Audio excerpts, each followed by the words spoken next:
Radio. Here we go. Hey, Ray. Hey, how you doing, Matt? Very good, mate. Very good. Welcome everybody to today's episode of Bricklet Buzz Live, where we're going to be chatting to some millennials.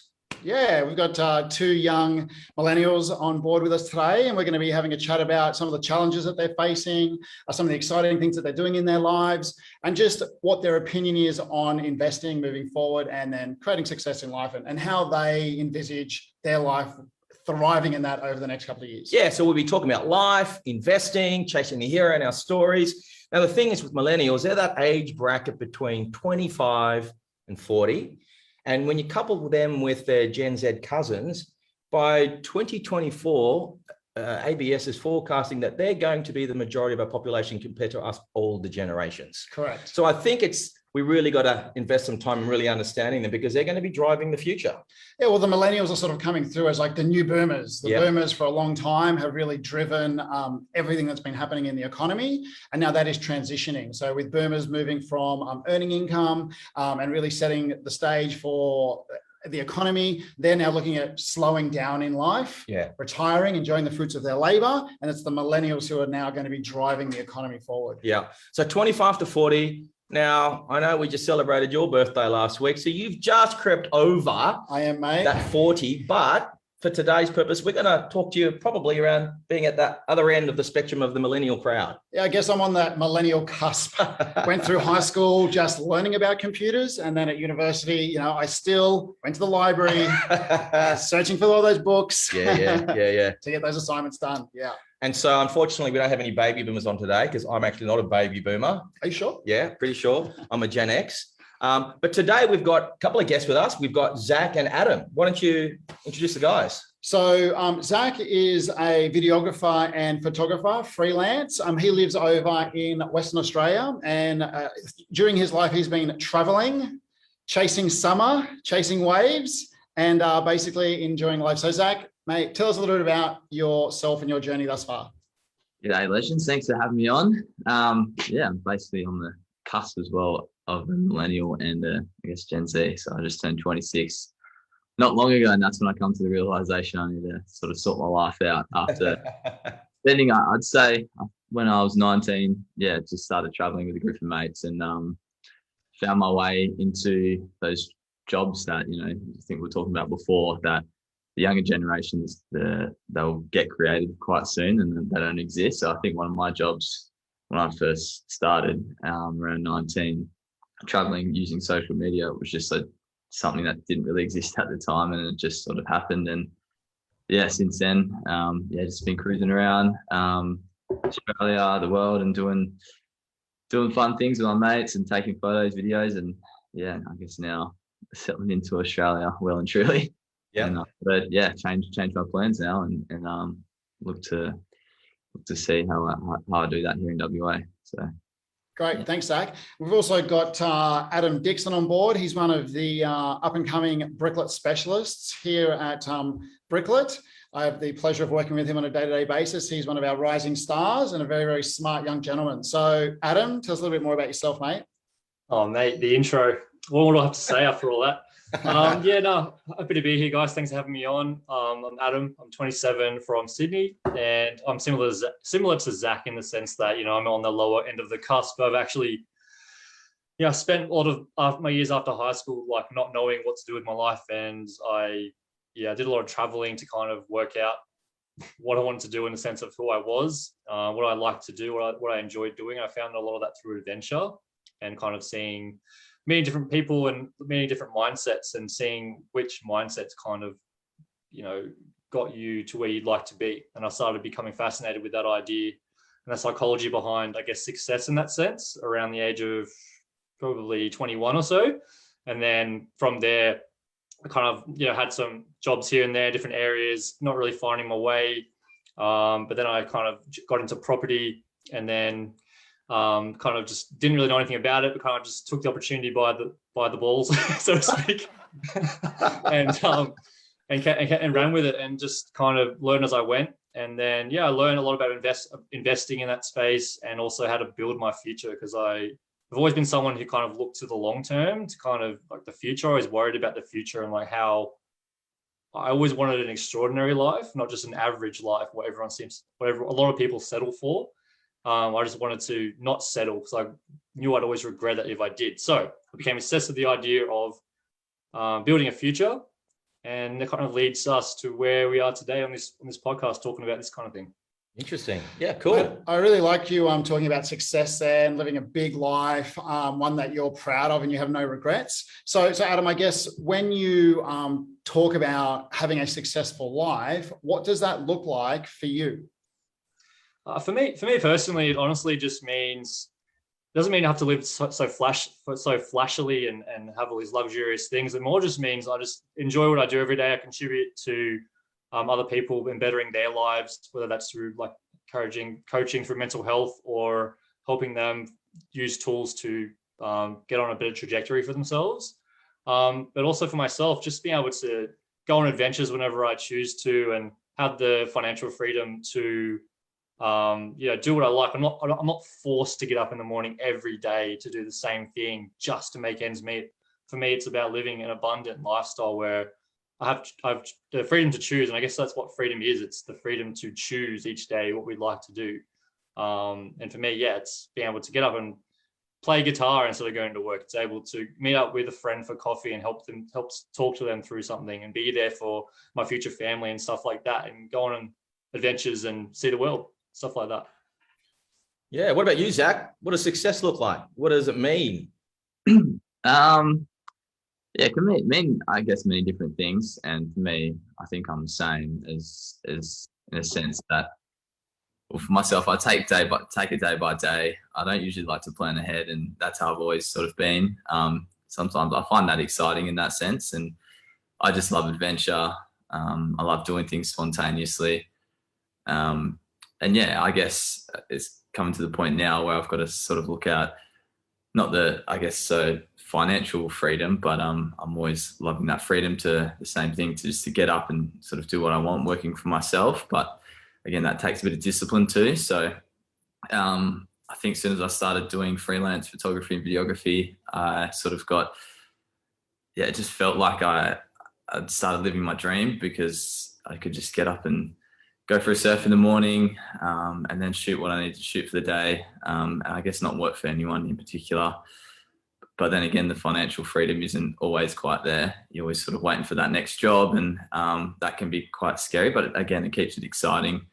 And now I'm at that point where I sort of want to get that financial stability as well, and just make everything I'm doing in my life sustainable.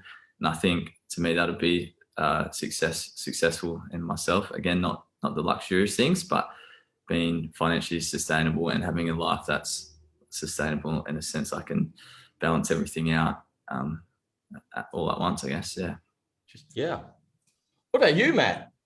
What does success mean to me? At the other end of the millennial spectrum. So over the years, it's changed. For me, it's really broken down into something really simple. So I want to have time freedom through financial security, so that I can do the things that I want to do with the people that I love. So basically, I want to be able to spend time with my family and friends, doing the things that we enjoy when I want to do them. And I don't want to be trapped into doing anything that I don't want to be doing. Sure. So that's what success means for me. And then another big thing now at this sort of stage in my life, success for me is helping as many other people define their success, and then also create success for themselves. So that's another really big driver for me. I'm very, very passionate, as you know, about empowering people to thrive in life and creating success, so that they can live a life that they're passionate about, that they wake up every day, excited to be living. Yeah. One thing, I've got a couple of kids, Matt, guys, my kids are 22 and turning 26. So I've got a Gen Z and I got a millennial in my family.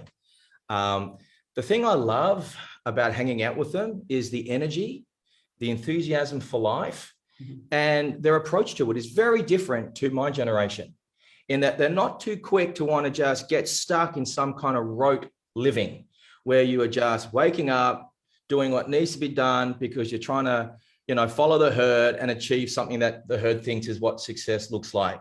everybody's success story is very individual and very personal, and you need to invest time to work that out. But the other thing too is that it also changes. What I thought was going to be successful for me at the age of 20, 25, 30, now getting close to turning 50, has evolved. But there are some fundamentals for me when it comes to success. One is I feel successful when I'm making progress to whatever it is of the future that I've painted for myself. If I'm making progress towards that, no matter how small that progression is, I feel satisfied, I feel happy, and I feel levels of success. If I'm going the other way, not making progress towards it, then I feel frustrated in life. I feel dissatisfied in life. I feel like I'm not achieving success. The other thing too for me personally, when it comes to success, is making sure that I'm always being stretched. One thing I don't like is to always, that feeling of being comfortable. And as human beings, we all like that feeling of being comfortable, where the status quo sits, where everything seems to be no chaos, lots of certainty. But you know what? In that space, nothing happens. You don't grow. And one of the things I love when I'm hanging out with my kids and their friends, and like you guys, is you're not satisfied with that. You're not afraid of disruption. You're not afraid of new things. You in your vocabulary, it doesn't come easily. That's the way it was always done, and that's the way it's always going to be done. No, you think outside of the box, because the box doesn't exist. And that's part of what I'm really looking forward to today's conversation, hearing from you guys, learning from you guys. Where are you at with life and your take on it? Because I think, being nearly 50, I've still got a lot to learn. Well, mate, if you just think of some of the ways that millennials make money now, Instagram didn't exist. How many Instagram millionaires are there? Yes. TikTok didn't exist. There are TikTok billionaires. So, the way that millennials have embraced this solopreneur and personal branding is something that people have never seen before. Yeah. Always previously, branding was around corporations, businesses, and then those businesses built trust and they usually sold a service or a product. Now that has sort of been flipped on its head by the millennial crowd, where they have like, no, I am the brand. Matt Brown is the brand, or whoever. Well, not a very popular, not a very widely known I haven't brand. Come across him on Instagram. But you now have people who are now promoting themselves, and then from that trust that they get, then products and services and other things are delivered to people that trust them. It's that human element. How have you guys found that human element, where what Matt was saying before around it used to be big corporations, which are still there and very dominant, but how people, you hear it a lot where they say people don't gravitate towards companies. They gravitate towards people, the people in the businesses, or like yourself, Zach, where you're out there doing your own thing. How are you finding that? It's very interesting. And I think these days people are sort of gravitating towards authenticity.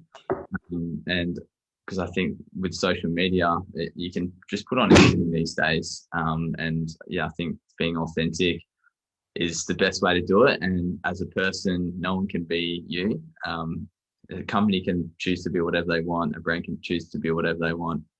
But to be different, you're the only person that can sort of portray that, and no one can be exactly like you. So I think embracing that and getting people on board with who you are and what you do is pretty important. And I think, that level of authenticity creates that trust more so than what I guess a brand or a company could build. So I found it pretty interesting over the years, and still learning a lot about building a brand, building a personal brand, because it is always changing. Like I used to just take photos of in a nice places which people used to love, promote certain products. But with TikTok coming in and Reels coming in, that just shows a massive level of authenticity, and people, the only way to build a personal brand is being yourself, being out there, being different. Because at the start you could choose to be whatever you wanted, and then a lot of people just followed that pathway, and now that sort of stops people growing in a way, because people are sort of catching on to that.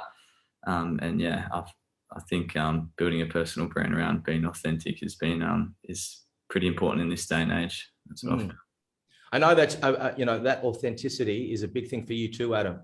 Yeah, 100%. It's actually interesting. I'm just as listening to you guys speak. It's funny because Zach and I and Matt and even you, Ray, would have been raised in an environment where you kind of were taught to stick to the status quo because this is what gets you, where you need to be. This is what the pathway is for you and stuff like that. But it's funny how as we've grown older, our generation as a whole was kind of like, nah. It's like there's so much inauthenticity in the status quo because you're trying to fit yourself into a mold that doesn't fit you, and led to a lot of internal issues of all kinds. So whereas this way, people are showing that people can step out and be themselves because we've all got our own gifts to give to the world without sounding too cliche.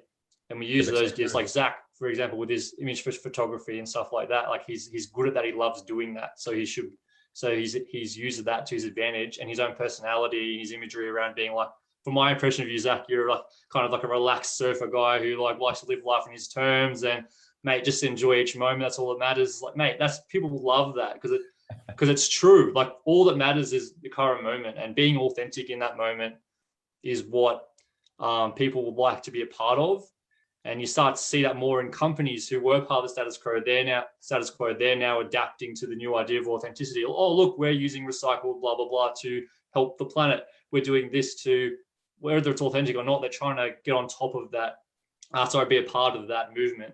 And yeah, authenticity to me is everything. Like if you can tell if someone's not being authentic and it's just everything they're saying is just blah, blah, blah. Like, like politicians, not to point the finger, but like, it's so highlighted now. It's everything we're saying is just regurgitated. That's why our generation doesn't relate.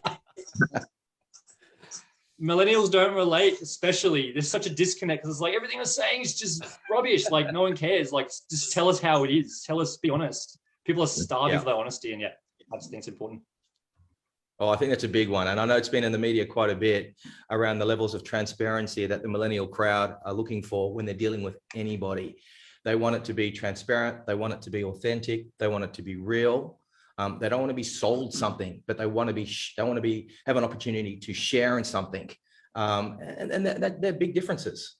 Yeah, I think also the millennials are looking to become part of something more than themselves, whether that be saving the environment or local community things. You know, they definitely think a lot broader rather than just about me, and it's all about like my success or my pay rise or training my role. You know, when I was growing up, entrepreneurism, and when I say growing up, leaving high school and going on to my next phase of life. It's when Rich Dad Poor Dad had just released his books, and this is when property investment and entrepreneurism and running a business was just the buzz thing to do, and that was probably in play for probably like 10 years. So there's the older millennials are probably a lot more aligned or had a lot more education around that, and then that second phase of those younger millennials, entrepreneurism and running your own business sort of shifted to, okay, how can I create like a side hustle, or what is it that I'm most passionate about, and then how can I monetize those things, because I will always thrive when I'm enjoying myself the most.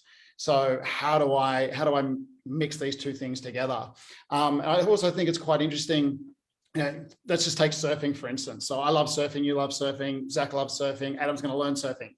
So actually, yeah, that's true. That's actually true. And truth be told, I'm learning as well.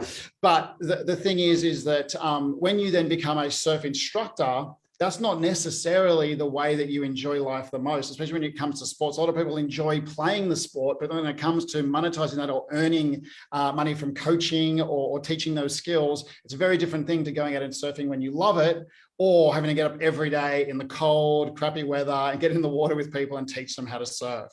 But when you can link it into a passion, i.e. with my photography and going to amazing places, you can become that solopreneur or create that type of business, which Zach is now running. What do you think about that, Zach? Yeah, I definitely like where that's coming from. And I guess the important thing to note about mixing your passion with something that creates your money is just finding balance in that as well. So not doing it just for the money, but still incorporating that passion side into it, because I feel like people in sport, professional sport, would feel this too. But when you're doing something for the money, you sort of relying on that to drive your income, and then it can stress you out. It can make you lose interest in that, whatever that passion might be, just because there's a lot more pressure on it rather than it just being a hobby. So yeah, I'm trying to find a good balance at the moment between having fun and still shooting as well to make an income. But yeah, it's been a super interesting journey to see like the progress and how it all works. Yeah, taking photos and making it into like a business, and turning it into a business. But yeah, I think for me, just finding that balance at the moment's been pretty important to keep that passion going as well. Yeah, and the thing is, talking about money, it's one of those things that can actually get in the way sometimes. And especially if we allow it, especially if we don't take ownership over it, and we're not intentional about how we set ourselves up. And you've heard me say, don't let money get in the way of a good life story. We've all got a great life story, and money is one of the tools that can actually help us live out that great life story, whatever that is that we've painted for ourselves. But sometimes we become a little bit complacent with it. We think it's just going to happen rather than being intentional about it. And I know you guys are at that stage now where you're saying to yourself, hang on, sure, I've been doing all this stuff, and experiences in life are an investment. I continue to invest in experiences in my life, invest in myself, because I believe, we are our biggest asset. Switching on the right thinking is probably the most important place to start. But, we have to look after our money. We have to make it work for us, because if we do it right and we start sooner rather than later, it can actually make things a bit easier for us as we go forward. And how are you guys approaching it? So you guys said, you're looking at investing now. Adam, how are you approaching it now? In terms of, sorry, what? So you spoke up. Investing, Yeah. Thinking about the future, looking at your money, looking at the resources you have. What are you doing with it? Are you making it work for you? Yeah. So essentially, yes. Obviously, I agree with what you said about the biggest asset is ourselves. So we start with our mind and get that right, and make sure we're thinking things aligned with what we actually want, so we're not sabotaging ourselves unconsciously. But yeah, in terms of financial, definitely, especially the last couple of years, probably 2 or 3 years for myself, I've really started investing financially into things as I started to see, I want the trajectory of my life to lead to to be able to achieve my goals and not just stay on the standard pathway like we're talking about before. So yeah, I have invested in different asset classes and studied them up and kind of asked around and kind of asked people who've done it before and who've got the success that I'm looking to get out of it, and kind of seeing, what steps they took to get there and what are the different options and what they give you and stuff like that. And it can sound quite intimidating and complicated to someone who's just starting out, but it really is just that step by step, like just asking questions, reading about stuff, getting different sources of information, and then applying that knowledge, having the confidence to apply the knowledge that you learn, so you actually get started. The biggest thing I think is just getting started. Like, make a decision, even if it's wrong. Just start small and just make one step at a time. And then each step you're making progress, like you're saying, Ray. As long as you're making a little bit of progress, even if you're having to go back sometimes, if you're ultimately moving forward, you're gonna feel confident, you're gonna feel good, and you're going to be moving towards achieving your goals. Yeah, but I think what you said about it's difficult to begin with. So everyone who's learned to drive a car, especially if you learned back in my day when most cars were manual, everyone has bunny hopped a manual car. Anyone who's tried to learn how to drive a manual car has bunny hopped a car. And it was the hardest thing to do, to work a clutch and get a car driving and not hit other things on the road. But over time, with practice, with experience, with learnings, driving a manual car or just driving a car becomes second nature. So that's the same thing with money management and investing. It just becomes second nature if you just get the foundation right. And it's really poor that, financial literacy is not taught more in schools or in universities, because it's such a massive foundational part of you creating success. If you don't get your money stuff right, it's going to be very, very difficult for you to achieve the other forms of success in your life, because it's one of the fundamental foundational tools that you need, because nothing in life, most things in life aren't free. So, you need to have that source of revenue, whether it's you trading time for money or businesses, that is going to fund your lifestyle and then your goal attainment. Zach, going back to the question that Ray asked Adam as well. So how has your mindset shifted over the last couple of years from being, I guess, a solopreneur, money coming in equals fun going out, to now thinking more about investing? Don't worry, mate, we've all been there. Yeah, it's still there. I mean, I'm like super fresh into learning all about investing, like really, really fresh. So it's exciting times, and I've got a lot to learn. But as I said, all my money that's been coming in has been going straight out to traveling, investing myself in a way of happy lifestyle and a lifestyle that I'm super passionate about. So to me, that's all that really mattered. And then now with obviously COVID, bit of a roadblock there. I can't travel and do those certain things, but I obviously can still travel through WA. So now I'm sort of definitely shifting my mindset at the moment. And the people I'm hanging around with as well is helping doing that too. Into, more of an abundant mindset about the way to have different revenues of income. I definitely don't want to just be trading time for money. There's only so much time you can work in a day, just that sort of stuff. And shifting my mindset that way. And then also looking into what I used to spend on travel, putting it into investing in different things. Obviously started like with my age group and Gen Z and everything like that. Obviously getting into crypto quite a lot. So I have no idea what I'm doing, but I'm just getting on it early while I can. Trying not to put too much money into it. But with some of those gains, I want to just try, diversify my portfolio and just learn a bit more about everything else. And hence when I came across Bricklet at a perfect time. It's been quite interesting to see.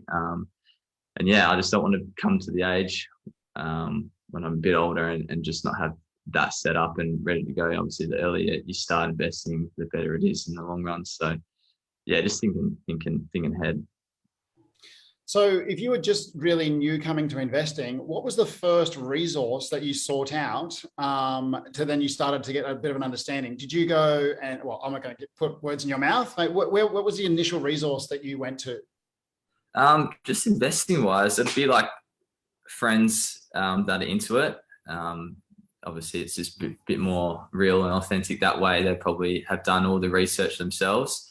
So firstly that, my partner's stepdad, he's right into his investing, property investing and all that sort of stuff. So it was always good to talk to about that to get started. And then we're so lucky right now that we've just got all this information at our fingertips. So I think podcast has been a huge thing for me.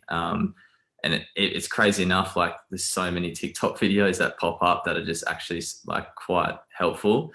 So there's so many different avenues, way of learning about it. Just searching it up. But mainly, podcast has been quite good in that sense.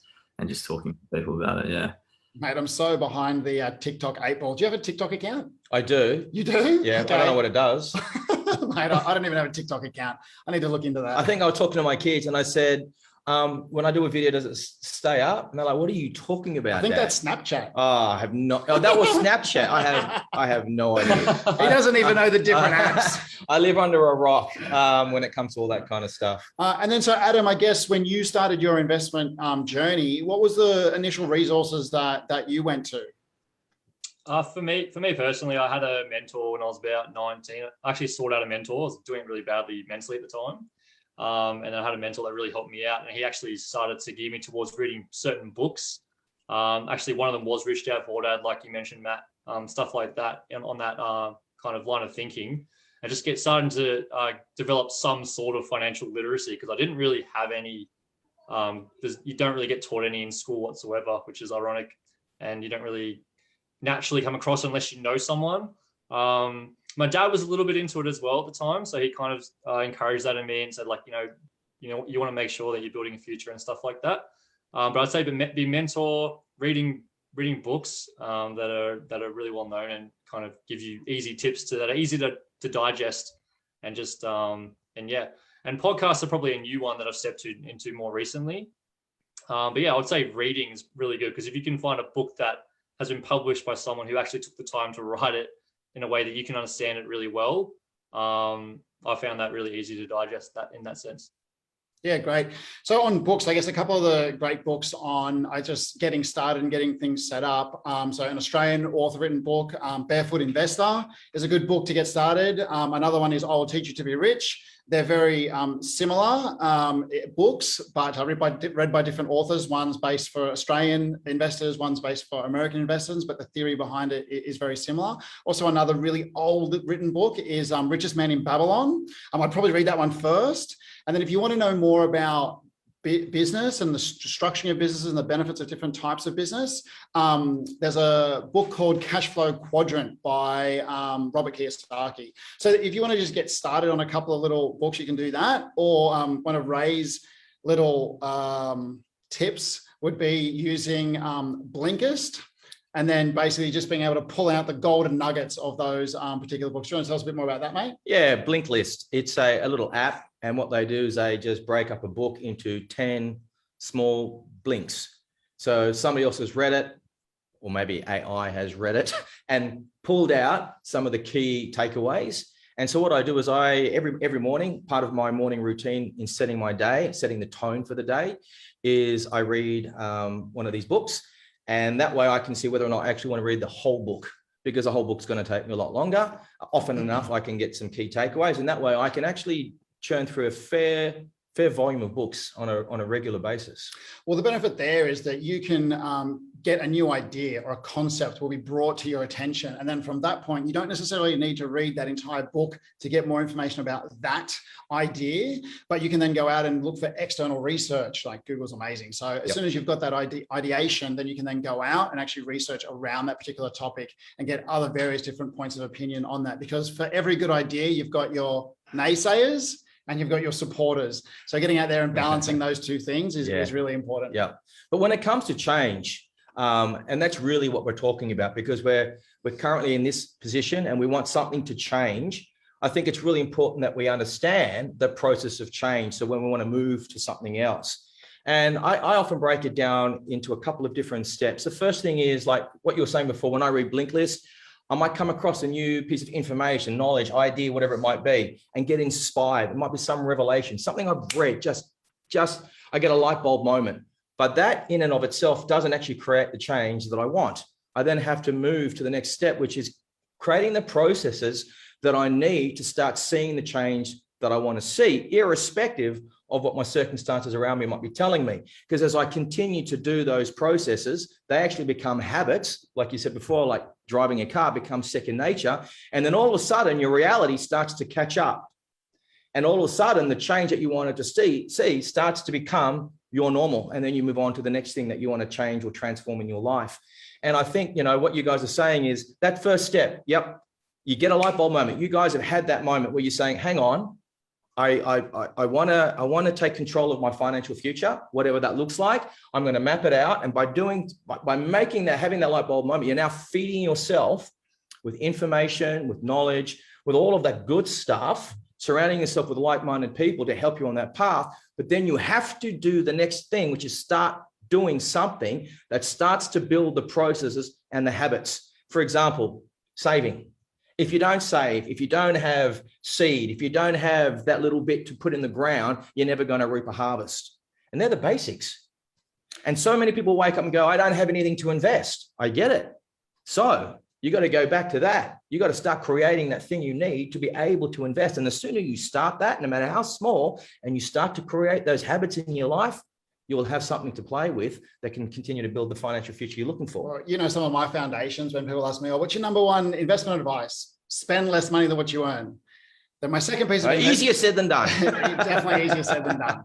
And then the second thing is don't lose money.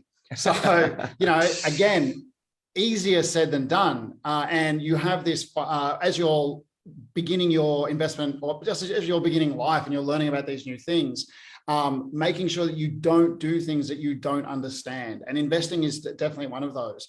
But whilst you're setting up your spending plan, creating some of that seed capital, then you should be looking at the different types of asset classes that you could potentially have access to investing into, and finding out which one of those you're most interested in. Because if you don't like people, then getting into property, it's a people business. You've got tenants, you've got owners, you've got sellers, you've got real estate agents, buyers agents. It's a people business, property. If you don't like people, then maybe you like crypto or equities, because then you're just dealing with you and some blips on a screen and looking at that way. So you've got to understand your personality and what's going to most interest you on that sort of investment journey. The interesting thing though, at the moment in currently is obviously traditionally the biggest asset classes that we look to invest in for long-term growth is equities, shares, shares in a business, or property. And property typically in Australia, especially, is the entry level is pretty high. Yeah, Right. To get started in property is a pretty high level entry threshold. And now you've got coming into the mix this idea of crypto, which, exactly what you mentioned before that you are exploring. And I know my family's done the same thing. What interested you with regards to, or motivated you to start exploring the idea of crypto? I guess it's just because it's so early, and how easy it is to access and, buy coins, sell coins, and how quickly you can make money. I guess I think these days, younger generation just keen to do things quickly, and that I guess we don't have I don't know, we can't wait around too long for things. We just getting going. But that sort of interests me. I think the future of crypto is you just don't know what's going to happen, which I think is kind of exciting. But just to be able to put $5 in something and it could turn into 100 in a few days, it's just super interesting in that sense. But I saw, like I said before, I'm pretty clueless on it. So, but again, there's plenty of information about it. It's just so volatile, and it is pretty scary actually to see how quick it goes up and down. But yeah, I think the interesting thing for me is just how early you can get on something and see the potential even in 6 months to a year. So it's pretty crazy in that sense. Yeah.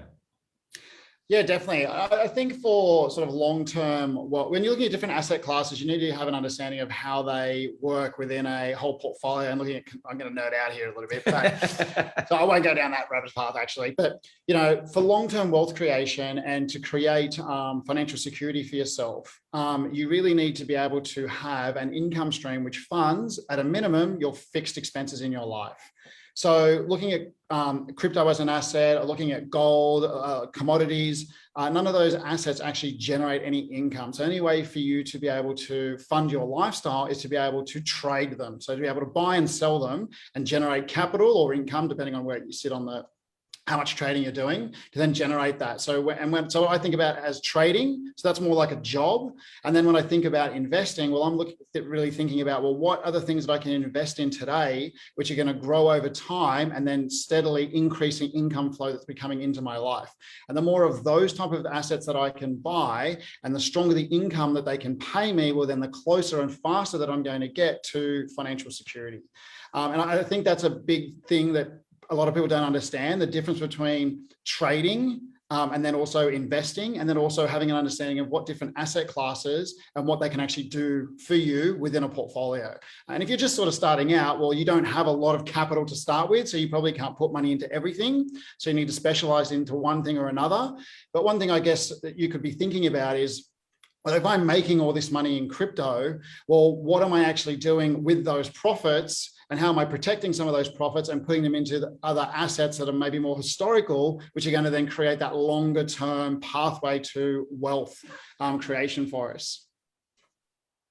What do you think about that, Adam? Yeah, definitely. I am involved in crypto, but it's as part of a diversified portfolio, because at the end of the day, crypto it could either be the next big thing, or it could fail, but it's being okay with that. So as an investor, you got to understand that you're investing what you're willing to lose. And it also depends on your risk appetite. So if you have a high risk appetite, crypto is probably not your thing. But maybe property is. Maybe property fragments are, because property is usually seen as a stable long-term asset class to invest in. Also alongside, having shares, bonds, and in the finance sector, investing into a diversified portfolio into there, and also metals as well, in case there's a massive crash and people will pour into metals, so the metals go up, and then you can use those funds to reinvest in the finance market again. So it's a cycle of, understanding diversification, but also understanding your own appetite for risk and assessing that, and then investing accordingly. So you understand that, okay, I know that this is a 6 out of 10 on the risk scale, and I know I'm sort of likely to lose, but the gains for a certain amount of time, maybe while I'm in my 20s and 30s, I'm okay with that. And then by the time I hit my 40s, I might then dial back the risk, because I know that I've got less time to when I get retirement age or whatever the goal is, to build that up. So it's all about looking where you're at in life. What are you trying to achieve, and by when? And then investing accordingly based on that, if that makes sense. What do you think about that, Zach? Yeah, definitely. And I'm even like looking now with the crypto going so up and down I've always thought like I should just obviously leave the money in there, because if you leave it in there, the more it can grow. But I'd really want to take that out instead of just putting it straight back into my bank account, putting it into things that are going to be good for the future. Property obviously being one of them, fragments in particular, and a lot of other things, investing in shares and stuff like that. I talked about it with my mates last night, with like the ASX 200 and stuff like that. It just seemed that's just inevitable, just going to grow and keep coming back from downturns and stuff like that. So I think it's super important to diversify almost everything in life, really. Definitely the money you're investing. And I try to do that with jobs I do in everyday life as well, to not just keep it the same, but have different sources of income too in that sense. So yeah, I'm definitely at that point. As I said, I'm super fresh into looking into being financially like sustainable in the future and having like more investments and stuff like that. And crypto, yeah, it's a good little insight. I actually sort of got into it. I think my mate, I don't know if you heard of the game Cash Flow. I think might have been Rich Dad invested that. Yeah, just played that like maybe 6 months ago, and you just think differently. And obviously not getting taught anything about how to use your money as a kid. And my parents were the same. They're just like, the OG sort of hard workers. The harder you work, the more money you get. But these days it's a lot easier to sort of make money, which is, I think, such an interesting thing in this day and age. And so, yeah, I just want to be able to work as hard as I want to work, but still use my money wisely in different areas and aspects of life and investing, and just seeing where that takes me. So yeah, I'm at the point where I need to start diversifying my portfolio a lot, in case, those crashes happen and one thing goes up and the other goes down, sort of thing. So yeah. Good. Yeah, so Cash Flow is a game by Robert Kiyosaki's Rich Dad Poor Dad group of businesses. It's like Monopoly for adults. You have to manage your cash flow. You've got different businesses. You've got the option to buy different types of assets. Like, it is a fantastic way to learn financial literacy, and then also to give you a basis of how to invest and then how to assess different investments in a risk-free environment. Because in cash flow, if you go bankrupt, well, you just go grab another beer and cook the barbecue or whatever it is. If you go bankrupt in life by making poor decisions, that has significant ramifications. So these are some of the strategies or ideas that an everyday person can utilize to actually start to, I suppose, turn their investor mindset on and start really getting an understanding of how to manage their cash flow and how to assess different types of investments. Yeah, absolutely. It's it teaches you the fundamentals, which unfortunately, like we said before, we don't get taught. Just the movement of money through our life, and understanding that with every transaction, there is an emotional and a need component to it. It's not as simple as saying, just cut your budget. Because if you try to cut your budget and you just cut without thinking it through, guess what? Next month, the spending will go back up. But when you actually break things down and understand there are two components to it, for example, a car, I need a car. I might be driving a $200,000 car. There is an emotional connection with driving an expensive. I'm not saying that I do. I'm just saying, if I did, could I meet the need and the emotional aspect of it by driving a $100,000 car? Because if I can, all of a sudden I've just freed up $100,000, and I'm not going to go backwards because I'm still meeting both the emotional and the need aspect of owning a car. And it's looking at those little pieces in your life and making adjustments, especially when you've switched on the right thinking, because you know that unless you free up cash, unless you are spending less than what you're bringing in, you'll never create the seed that you need in order to start investing to create the harvest down the track. Mate, that's a great segue. I wanted to talk to the boys about Bricklets, fragmented property, and also the Bricklet payment plan. And then the decision that people need to weigh up whether, do I go and buy a $25,000 car, or do I invest in my future and get into a Bricklet? If I go and buy a car, well, I'm going to only have a small deposit, and I'm going to have a car loan, which is going to cost me every month to actually own that. Let's just say, for example, car loan interest rates are sort of 7% or thereabouts. So you're going to be paying that car off over the next 2 to 3 years. Roughly, it's going to cost you somewhere about $1,000 a month. Or you can make a decision where I'm going to buy a Bricklet, enter into a Bricklet payment plan, and then that is an interest-free facility where within 18 months' time, you're going to own that Bricklet 100% yours. So, and then if you look at that comparison and you look at that in a 10-year time frame, Zach, which one do you think is going to be a better decision to make, buddy? The car. No, I'm just kidding. In my case, I've got a Troopy, and that's kind of gone up in value. So. Oh yes, good car. Hey. But no, yeah, definitely spending it on a bricklet, something with no interest. It's just a no-brainer. You can just take out that $100 weekend or $200 weekend that you might be spending on beers, spending that on something that will Might be. future. And it's only little things like that as well you don't think of. And it's like, what, 18, say it's 18 grand over 18 months. Yeah, it's only $1,000 a month, $250 a week. Like, you can just imagine what stuff you spend on every week that can add up to $250. And instead of just putting aside $250, put it in your savings. Just makes sense to put into something that can make you very fine. Yeah. An appreciating asset, an asset that's, has potential, one, to grow in value, but two, also paying you an income stream. Yeah, and I think both cars and property depreciate, so they both go down in value. The big difference is property, there's a land component, and land appreciates in value. So if you look at that,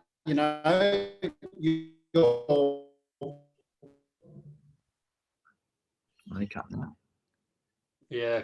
property, your car 10 years down the track will probably work. You there? Are we cutting out? Internet connection is unstable. No, we back? You can hear you now. Yeah, it's just a bit. It's in red on the connection. Yeah, we're back. Cool. We had a little bit of a drop. I just said the most insightful thing. I just got to remember it. No. I'm pretty sure Ray did that on purpose. Abort. A car 10 years down the track is going to, depreciate, potentially be worth a tenth. So that $25,000 thing that you purchased, I'm not going to call it an asset because it's not, unless you drive it for Uber. It's a different whole story again. But, yep. that will be worth maybe $2,000 or $3,000 10 years down the track. If you then purchase a bricklet, potentially that could be worth double. Yeah, and starting to generate that residual income, which is going to continue to snowball and create wealth for you in that wealth account, which is going to fund your lifestyle long term. And when you're younger and you don't have a lot of fixed expenses or other mouths to feed, then you do have a lot more surplus income that if you can and you make the decision to, you can actually really set your life up so that later in your late 40s and 50s, your life is really, really comfortable. And the sacrifices that you make when you're younger are going to pay huge dividends later on down the track for you. Yeah. Well said. So with the Bricklet payment plan, do we want to go through any more on how that works? No, we can just link to it. Yeah. Yeah. Oh, so basically there's no late fees. So the benefits, you get access to property today for a small deposit, 10% plus on cost. So it costs you about 16%. It's somewhere between $2,000 and $4,000. There's no late payment fees. There's no fees at all on the Bricklet payment plan. There's no interest. So there's no interest cost. You're simply just paying back that investment, and you're entitled to the rental income and all the tax benefits from day one, as if you owned the entire property. So, Bricklet's really looking to disrupt the property market, and we are, as a company, I guess, as much as possible to make it easier for millennials or to people to get access to property as an asset class. In Australia, 16 owner property investment. Yeah. That means a chunk of people don't. And we're really trying to be innovative in our approach and how we can help those people get started, because property is a powerful tool to help us achieve our financial goals. And the sooner you can get started, we've heard me say it again plenty of times, it's not about timing the market when it comes to property, it's about time in the market. If you can get in today, 10, 20, 30 years down the track, that property has definitely appreciated in value. By how much? I don't know. I don't have a crystal ball, but I'm very confident that it's gonna be up. So guys, when you're thinking about buying a property, how much of a consideration is the first homeowners grant when you're considering these different types of options? Do you want to kick us off, Zach? What was that, sorry? So just talking about the first homeowners grant, if you're looking at sort of buying an investment and getting access to the first homeowners grant, is that a consideration that you think about? Yeah, if I was to get a new home, it's always something I think over here we had a lot of that happen in WA as well, and people jumped on it, and you sort of had to get on it early, because if you didn't get on early, then just the prices of everything were going up anyway. So definitely something, yeah, I'd consider for sure. Yeah. It's funny that, yeah, but prior to the first homeowners grant, property prices were X, and then post the first homeowners grant, property prices went up exactly what the first homeowners grant was. Well, the thing is, the reason why the first homeowners grant was actually first introduced is when I think they brought in GST, because there was going to be an increase in price of property, because now developers who were selling property would have to charge GST. And so the government was trying to assist people buying property by trying to factor that in. And obviously it's continued on then, because property prices in Australia have just continued to move further and further up, becoming less and less affordable. So the government's been trying to help first homeowners get into the property market. When you buy an investment property, yeah, you have to take into consideration the impact on the eligibility for the first homeowners grant. However, each state is different. So for example, if you buy an investment property in New South Wales and you never live in it, or you live in it for under 6 months, you will still be eligible for the first homeowners grant, but you won't be eligible for the stamp duty concessions. Whereas in Victoria, if you have bought an investment property, never lived in it for less than 6 months, and you would still be eligible for the first owner's grant, as well as the stamp duty concessions. So each state is quite different, but by investing in property and never living in it doesn't mean automatically that you are now no longer eligible for the first homeowner's grant. There are other strategies around it too. For example, setting it up in a trust structure, which we won't go into detail today. But, you know, when it comes to putting things off, I hear a lot of young people putting it off because they don't want to miss out on the first homeowner's grant. But I think it's really important to understand that when you're investing in property, there's a big difference between investing in property and buying a place to live in. There is a big difference.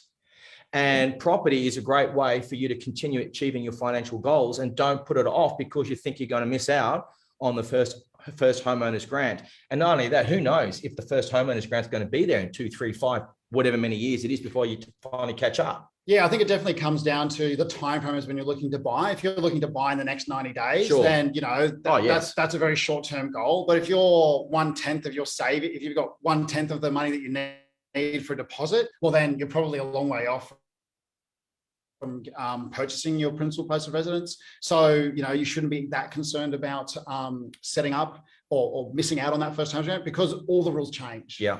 So what's applicable today may not be the same thing that's going to be applicable in 18 months time. Well, it won't be the same thing in 18 months time. But that's why it's so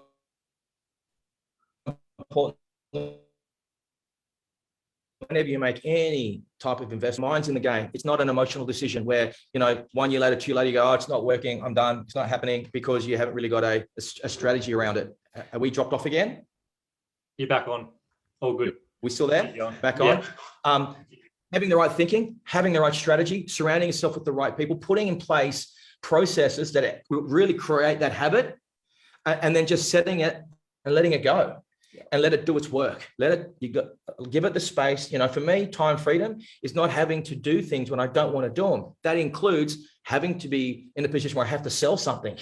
You know, if I have freedom around having my investments in whatever market, it could be the equities market, property market, or crypto, and the thing crashes, I don't want to be in a position where I think, oh my gosh, I have to sell. I can just leave it there, knowing that cycles work like cycles do, and then it's going to come back and it's going to keep going up. That for me is having a strong sense of financial security and freedom as well. Yeah, definitely.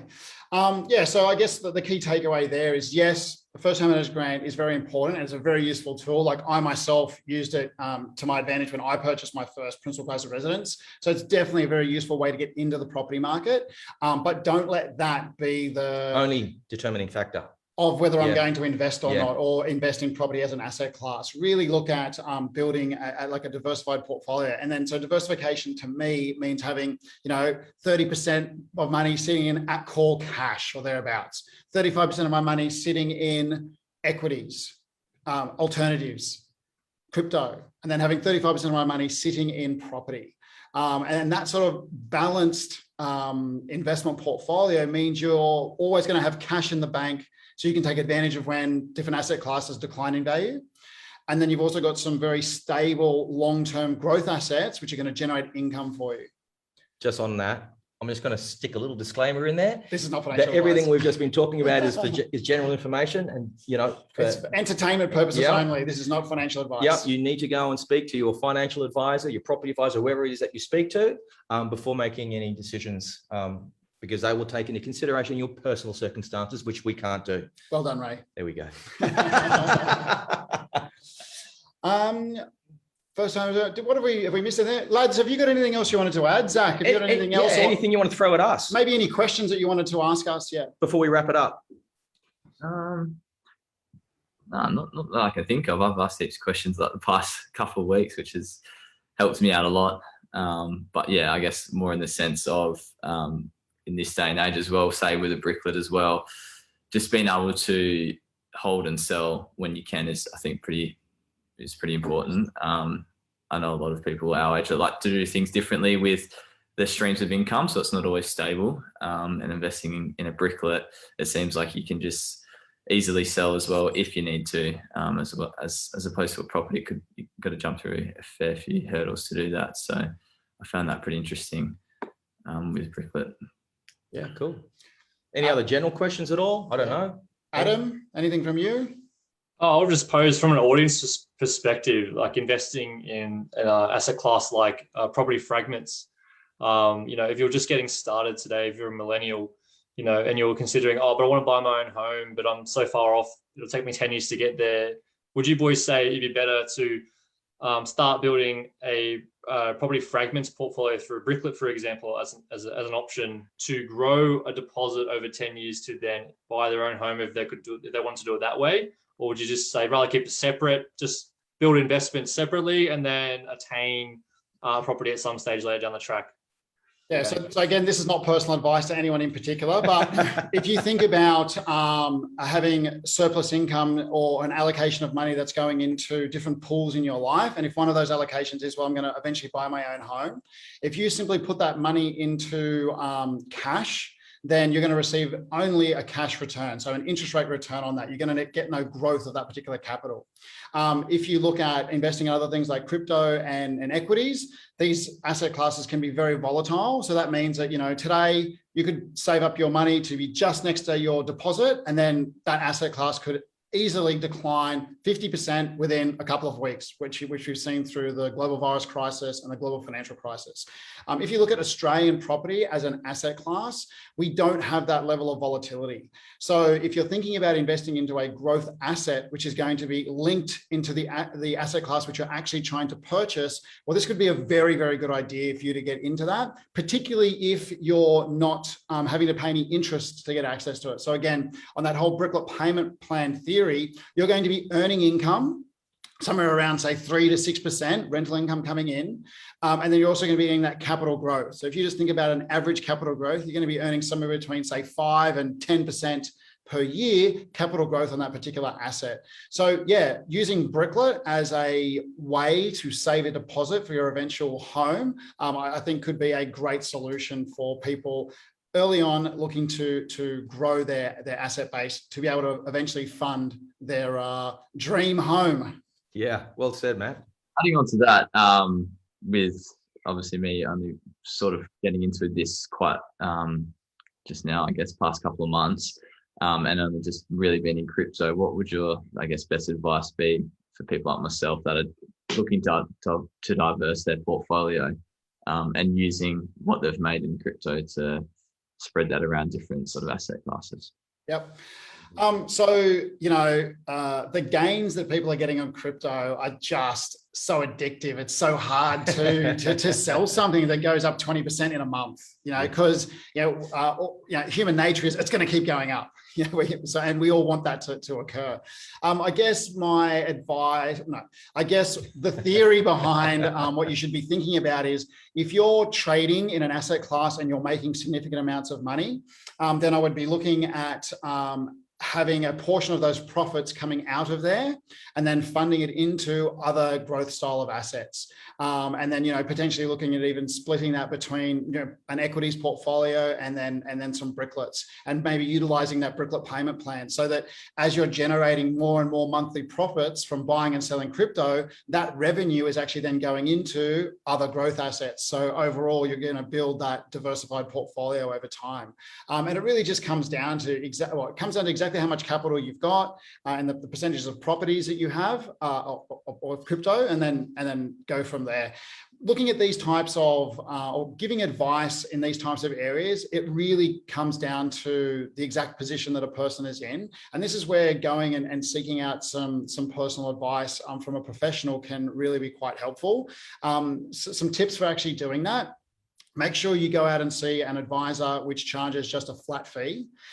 Make sure that they don't have any assets under management, ongoing fees. And then you just want to be able to go and get some upfront advice so that they can fill in the gaps for things that you maybe haven't thought about. And then on an ongoing basis, make sure that you can then manage that plan for yourself moving forward. So that's what I would, that's what I would think about doing in that particular situation. Did I miss anything, Raymond? No, that was spot on. One only thing that I would add, though, to the whole crypto thing, because again, we have these conversations at home, and you are right, Matt. The potential gains or the gains that we experience can become really addictive. And I think what's really smart when it comes to approaching an investment with such levels of volatility is going in there with a clear plan so that you take the emotion out of it as much as you possibly can. So you have set parameters. You know what you've invested. You know what your target is. When you hit the target, you pull out the returns, you park it, you protect it, because making money is not easy. Yeah, it's super easy to lose. So you don't want to keep going through that process. So put in place some strong boundaries so that when you are investing in something as volatile as crypto, you're going in with a clear plan, with clear parameters, so that your emotion doesn't run away with you. Because, oh my God, do I sell? No, it's going to go up again. And then tomorrow you wake up and the whole thing's gone. And it can be an emotional roller coaster. And so typically when you talk to professional traders, they have mechanisms in place to make sure that they're not playing that emotional roller coaster game. Yeah, it's called a trading plan. So Yep. you should know what your entries are and your exits. And your exits are both a profit exit and a loss exit or a stop loss. And then so if you're hearing some of these concepts for the very first time, you really need to increase your financial literacy and have a thorough understanding of not only the asset class that you're actually investing into, but then how to actually make money and create these plans around the different investments that you're going into. Because those two mechanisms you can actually do on a number of those crypto platforms. You can put in a mental blank. Stop loss, trailing stop. Yeah, and when you want to pull out the profits. And so the benefit of these things is, crypto, as well as just cryptocurrency trades 24/7. So we all sleep 7 to 8 hours, some of us more, some of us less. But that means that you're making money or losing money when you're sleeping. And then so that can be a very dangerous way to do that. And especially if you're trading cryptocurrency. So having a trading plan with some set parameters in place can actually protect your downside. So just recently we saw, the Chinese government come out and basically just hammer all Chinese tech stocks. And they basically said that, we're not going to allow you just to continue to create wealth for yourselves. You have to become more philanthropic. You have to give back more to the community. And we literally saw an entire asset class in a country decline by 50%. Now, if you went to sleep one night and you're like, oh, I've got all my money there, you wake up the next day and you've lost 50% of your money. So if you are looking at trading these different assets, make sure that you have a plan in place and appropriate protection for your wealth. Yeah. So what's the catch then with, I guess, this with no interest? It would be silly not to just get a Bricklet and do that 18-month payment plan at no interest. It's a good question. Yeah, so the catch is that it's not available on all properties. So the one downside, unfortunately, is that we can't offer it on all the properties that are available on the Bricklet platform. It's only available on certain properties, and there's only very few available at any one time. So we actually all have quite an extensive list of people sort of waiting, queuing up for the next Bricklet payment plan property to be launched. So if it's something that you are interested in, definitely get in contact with one of the Bricklet specialists so that they can make sure you're in the right position to be able to execute on that. So that's pretty much the only downside that I can see. In terms of risks, well, investing in any type of growth asset, you can lose your money. Yeah, the asset can go down in value. So that's a risk, but that's the same risk that you have investing in a whole property as well. So if you're looking at adding Bricklet, a property as an asset class into your portfolio, there are no additional risks by investing through Bricklet because your name goes directly onto title. You are the owner of that property, exactly like if you owned the entire property. And each individual property fragment or Bricklet can be traded completely independently of all of the other owners. What's your favorite thing about Bricklet and the future of it? Oh, that's interesting. My favorite thing about Bricklet is that it's allowing more people to get access to an asset class which is unattainable. One of the great things about Bricklet is that the Bricklet price averages around between $20,000 and $30,000. And that means that you can get access to a $2.2 million investment property in Manly for under $20,000. Same as you can get access to a property down in Melbourne, in Burwood for $20,000 or in Brisbane for $22,000. So we're basically tearing down the barrier to entry for people to invest in what we call blue chip areas. And I think that's very innovative. And I think it's going to really inspire younger investors to be able to get into the property market a lot younger, where previously they haven't been able to. Thanks. I don't think I could add much more to that, Matt. I think you hit the nail on the head. And I think because the transformational purpose of Bricklet is to make property more accessible. Everybody in the team is convinced that property is a great tool as part of a strategy to help you hit your financial goals. But the entry level is becoming more and more distance in the future, and only a select few are able to play in that space. And so having the ability or providing the opportunity for more and more people to play in that space, I think is super exciting. I've done well through property over the years. And I think now that I'm involved with the team, where we're making it easier to play in that space in an innovative way, working with educating people, teaching them about some of the stuff that you can do with property. I love all that stuff.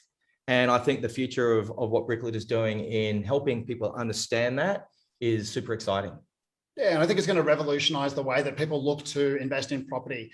98% of property investors go out there and buy one investment property. So they literally put all their eggs in the one basket. They have one tenant, one area. They need to make sure that they get that decision 100% correct. Where now what the Bricklet platform offers people is a way to build a diversified, sophisticated property portfolio. And without millions of dollars, you just can't do that with direct property. So I think that's going to be another feature which is really going to drive up the popularity of what Property Fragments Bricklet is bringing to the Australian community. Yeah. How long until you WA? Well, mate, we can't even fly there at the moment, so it's but do you want to answer that? It's definitely on the horizon. It's definitely not too far off in the distance. Look, at the end of the day, what Matt was saying before about diversification is such a powerful strategy for any investment approach. And we want to be able to open up the doors where you can really build very quickly a diversified portfolio of property across the country, because when one state might be doing better, another state might be doing a little bit lower, but overall, the portfolio is doing well. And previously that was very, very difficult to achieve unless you had a big swag of money. Not only big swag of money, big swag of income to be able to support the levels of debt that you might need to borrow to secure that level of portfolio. And now it's becoming a lot more achievable. Diversification, income stream, capital growth, easier entry levels. It just ticks all the boxes. That's why we love it. Yeah. All right, thanks, guys. Yeah. Adam, did you have anything that you wanted to add onto that, buddy? Oh, I was just going to ask a quick question. Go for it. I don't know how quick it'll be, but in terms of passive income, could someone use Bricklet Bricklet as a good way to build passive income for themselves? They weren't just looking for growth, but are also looking to eventually be able to retire early and have an income coming in that they can live off.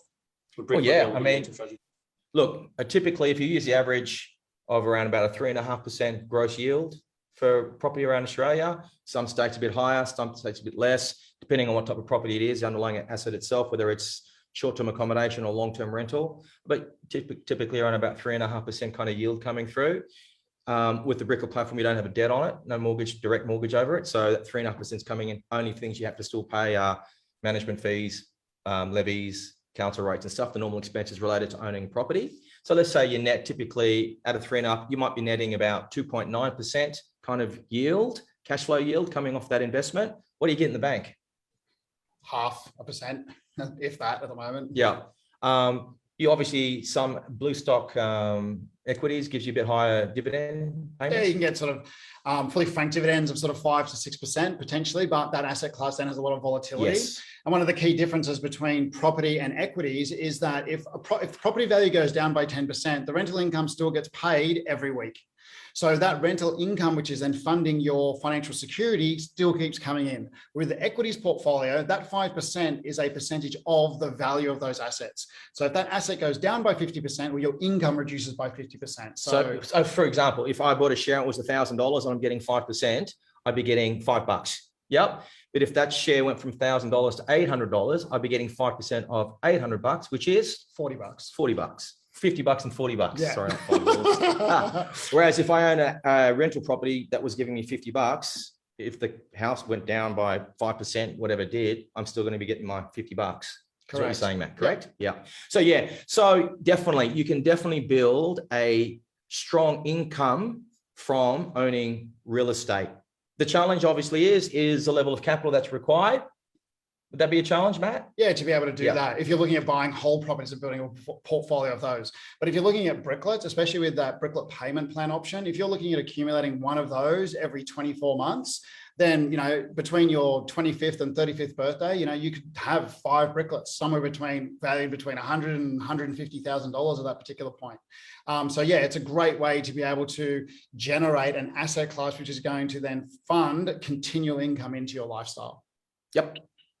Follow that up. Could you leverage Bricklets to reinvest in other properties outside of property fragments, and just leverage Bricklets in general for investments, other investments? Yeah, so we are Bricklet's currently in some serious conversations with a number of lenders around providing a simple funding product that sits up against the Bricklet, because the Bricklets on the platform itself don't carry a mortgage.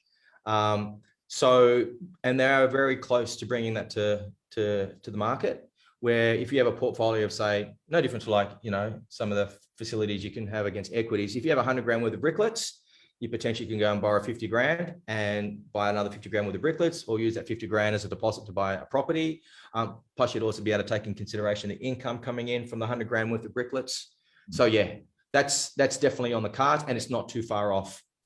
Cool. It's interesting. Exciting. Yeah. All right. Well, gents, wow. It's a long one today. So thanks so much for your time, guys. I hope to all our listeners that was educational. We just wanted to share or give some of our millennials a bit of a voice on our Facebook Live. Raymond, anything else before we wrap up? No, I really enjoyed my time with you guys. Yeah, thanks, Adam. Yeah. Thanks so much, guys. Have a great day. Yeah. Thanks heaps.